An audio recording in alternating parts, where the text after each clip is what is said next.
ng ating ka-DDS na si Binibining Maharlika. Sino nga ba si Binibining Maharlika at ano ang kanyang magandang kontribusyon sa pamumuno ng ating Pangulong Duterte? Magandang araw sa iyo, Binibining Maharlika. Hello! Hello, magandang araw din dyan sa Pilipinas, Mocha, at sa lahat ng mga viewers at listeners ng DZRH at ng DDS at syempre ang aking kamaharlikans. Nako, Maharlika, Binibining Maharlika, maraming salamat sa pagpapaunlak ng interview na ito at masayang-masaya ako dahil sa wakas nagkausap din tayo for the first time. Sure, yeah, ako din. I'm so happy at hindi ako nakatulog. Thank you. Alam kong medyo late na itong oras na ito. So, Maharlika, pwede niyo po ba kaming bigyan ng kaunting background patungkol sa inyo? Ilang taon na kayo dyan sa US? At paano ba nagsimula yung Maharlika FB page at ang inyong suporta kay PRRD? Okay. Ilang taon na ako dito. I've been here in the States for almost 10 years now. And background about myself, I'm married with 2 kids, 2 lovely daughters, Hershey and Tobler. I have to shout out. But anyway, nag-start, okay? Nag-start yung aking pakikipaglaban. Actually, before pa nang tumakbo si Pangulong Duterte. Nung pumasok pa lang yung government ni Noynoy, nung nagkaroon ng Luneta hostage taking na yon, na maraming namatay doon na mga foreigners, nagalit ako at nagpo-post ako. Lagi ako nagmumura actually sa aking Facebook page, Facebook account. But anyway, so nag-start talaga ang pagiging Maharlika ko noong Balikbayan Box issue. At alam naman natin po na grabe ang mga pinahirapang OFW, ng mga kababayan natin na binubuksan ng kanilang mga bagay. So doon nag-start talaga na gumawa ako ng video, like I think 4-minute video, mamamalengke ako ng mga panahon na yon. Hindi ko naman in-expect na yung video na yon na mag-viral siya. So yun, nakala ko ganun lang yun. Gumawa ako ng video. So but people want more videos. So pag nagkaroon ako ng time, pag hindi ako busy, so nag-video ako hanggang sa nagustuhan na nga ng mga tao yung pakikipaglaban ko. Pero prior to that, actually, college days pa lang ako, hindi naman full-time aktivista ako, but naging laman din ako ng lansangan para sa pakikibaka. So, Binibining Maharlika, kailan naman nagsimula ang inyong suporta kay President Duterte at ano ang nag-udyok sa inyo para suportahan siya? Actually, walang nag-udyok sa akin. Noong una, I have to admit, kasi si President Duterte, tinignan ko yung kanyang profile Ano siya, PDP laban. So, parang sabi ko, baka dilaw to. So, binasa ko talaga siya, inaral ko yung mga ginawa niya sa Davao, which is, my husband is from Davao, na sinasabi niya, good person si Mayor Duterte. But syempre, bilang, na hindi ko naman siya talaga kilala, na hindi ako tumira ng matagal sa Davao, ay inaral ko yung kanyang mga achievements. So sabi ko, okay to. Actually, pinagpilian ko sila dalawa ni late Miriam Defensor.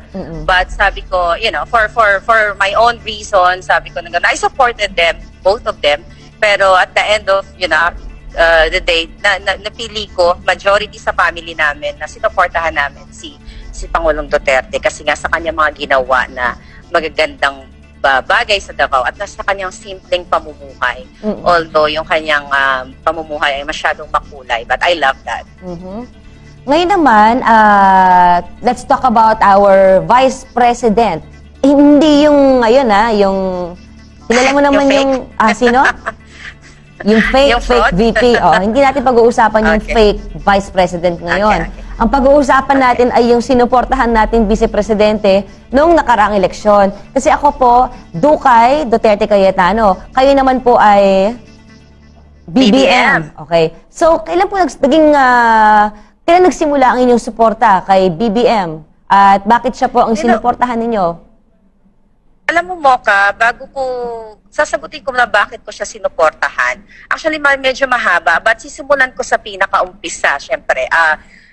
Alam mo, lumaki ako sa probinsya, no? Back then, maraming mga nagawa ang mga Marcoses sa probinsya namin. Like yung, although naririnig na natin to, sabi nila gas-gas na, yung mga feeding program noon, way back, mga feeding program, dahil ako'y lumaking mahirap.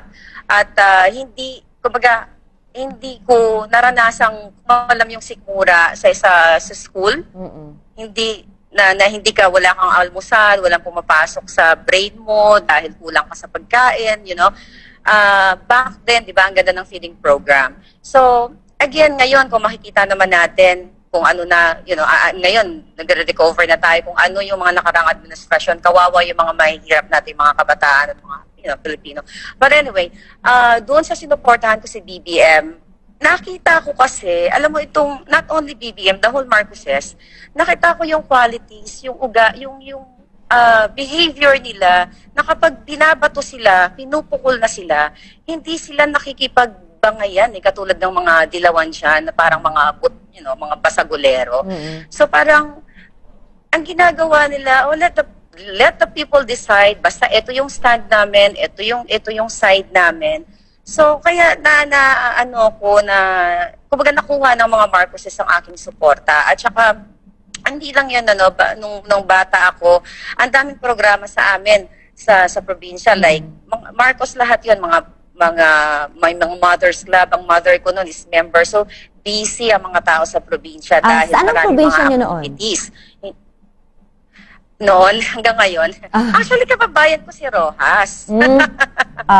Yeah, kababayan ko si Rojas. So hanggang ngayon, di ba, hindi pa rin nagbago ang aming probinsya dahil siya ay kababayan ko. Bulok pa rin ang aming airport. Wala pa rin mga magagandang tanawin doon sa aming probinsyang yon. So, ang parents ko kasi born in Capiz, but I grew up in Manila.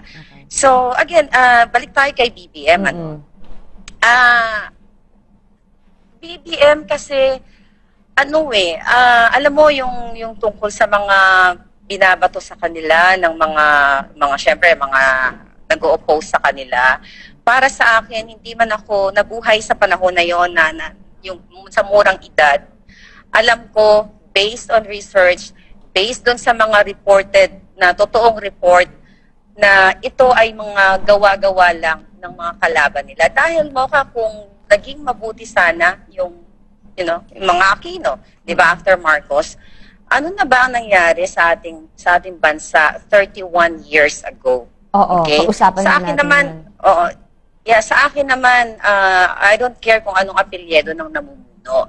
Back then, yung mga OFWs natin, back then, before Marcos, bago nawala si Marcos sa posisyon, si Pangulong Marcos, ilan ba ang OFWs natin? I think around 372,000 OFWs lang ang umalis noong 1985. Pero nung pumasok, yung nangako na iaahon daw tayo sa kahirapan ng mga Aquino, dumoble ang OFW. So, ibig sabihin, from 372, pag na-research nila yan sa POAE, naging 600 plus. So, dito mo makikita, hindi man ako eksperto sa economics, but dito mo makikita na hindi nag-grow ang ating bansa. Ibig sabihin, lalong lumala. So, yun. At saka, I think yun yung mga reasons bakit sinusuportahan ko yung Marcos. At saka, syempre yung mga magagandang ginawa nila especially sa Ilocos. Nakikita ko naman at, sinusubaybayan ko ang mga, hindi lang si Bongbong Marcos, the whole Marcoses, Marcos, lahat kahit nakalaban, sinusubaybayan ko ang kanilang mga ginagawa para sa ating bayan. Oo, nabanggit mo nga yung Ilocos, kagaling lang in fact ng Mocha Girls sa Ilocos Norte dahil nag-perform kami doon dahil fiesta po doon. At nakita namin na yung mga Ilocano, talagang malaki ang respeto at pagmamahal sa mga Marcoses. So, sabi ko nga, ba't kaya ganito ang kanilang pagmamahal sa mga Marcos? Pero, ang nababalita, puro kasamaan patungkol sa pamilya na ito. Kaya, sabi ko nga, ako hindi po ako maka-Marcos, pero ngayon, bubuksan kong isipan ko na pakinggan ng parehong panig. Dahil alam nga po natin, di ba, ang sumulat ng kasaysayan, alam naman po natin. Mga winners lamang. Yun nga yun, kung hindi mga Aquino, mga Dilaw.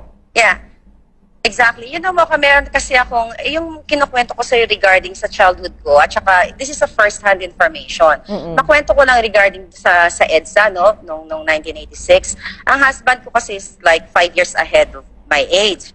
So, nung mga panahon na yon, noon pa na kinukwento niya sa akin, na nung time na nanawagan si Cardinal Sin, nung mga panahon na yon, na suportahan I think si Ramos at Enrile nung mga panahon na yon, hindi naman, ang sabi sa akin ng husband ko, hindi lahat ng pumunta sa EDSA, okay, hindi po yun para patalsikin ng mga Marcos. Yung mga yon, pumunta doon, yung iba doon nagpusyoso lang, at yung iba doon ay baka Marcos na nalinlang sila. Ang sabi pa nga ng husband ko na parang may naglilid, may naglilid sa kanila going to Malacanang. Oo. Na hindi ka na daw, yung daloy ng tao, na hindi ka na daw makalabas, hindi ka na makaalis doon dahil parang gina-guide ka papunta doon. Ang pinaka kasinungalingan kasi sa EDSA is yung inaako nitong mga Aquino na ito na feeling nila sila ang may author ng EDSA, which is na kiniklaim sa mainstream media, local or international, na yun ay dahil sa mga Aquino. Unang-unaw si Cory Aquino nung panahon na yun, wala doon sa rally na yun, nasa Cebu siya. Pag binalikan natin yung history, wala ni isang Aquino ang nandoon. Kumbaga after na lang ng mga kasinungalingan na pinabalita nila sa radyo at sa telebisyon ng mga panahon na yun, kinlaim na nila. Pero ang totoo pong kwento, mga kababayan ko, first-hand information sa husband ko na na-experience siya na nandoon siya sa EDSA, yung mga tao doon sa EDSA ay hindi pro-Aquino. Halo-halo na po doon. May mga Marcoses din doon. So, yun po yung katotohanan doon. Ayan. Ako pong kausapin ng heart-to-heart ang ating mga kababayan, lalo na yung mga kabataan. Sana po wag niyo po ipagpalit ang inyong dangal at ang iyong pagiging makabayan sa halagang 1,000 pesos or more 2,000 pesos, whatever a month. Yung pagbabayad ng mga dilaw na yan, kung sino man ang organizers yan, totoo po yan Matagal na po yan nangyayari sa bayan natin Ang binibiktima po kasi nila yung mga mahihirap nating kababayan, yung mga kapuspalad na kumbaga yung tinatawag na pantawid gutom. Kaya po, sa totoo lang, hindi ko rin po masisisi itong mga kababayan natin na tanggapin yung perang yon dahil po nga sila ay biktima ng kahirapan, biktima ng 31 years ago na pahirap sa atin ng mga sumunod na administrasyon. So, sa mga pari naman po, actually namura ko na po sila pero hindi ako magmumura dito. Sabi ko nga, hindi naman lahat ng pare na masasama. Sana tigilan na nila yung mga kademonyuhan na in-encourage ang ating mga kabataan kasi I know for sure na ito mga pari na ito nakikinabang sa pera ng bayan na ninakaw ng mga dilawan. So again, sa mga kababayan ko, lahat ng mga Pilipino all over the world po, lahat ng mga OFW, hikayatin natin ating mga pamilya, ang ating mga kamag-anak na huwag sumali sa pakipagprotesta ng mga dilawan dahil mapanglin lang po ito. Pero kung ito'y protesta para sa ikauunlad ng ating bayan, sa ikabubuti ng ating ekonomiya, din do po tayo. So, yun lang po ang masasabi ko. Dahil huwag na po tayo magpaloko. 31 years na tayong niloko, nilinlang po tayo So, tama na po. Gising na mga Maharlikans, mga DDS, or lahat ng mga Filipino.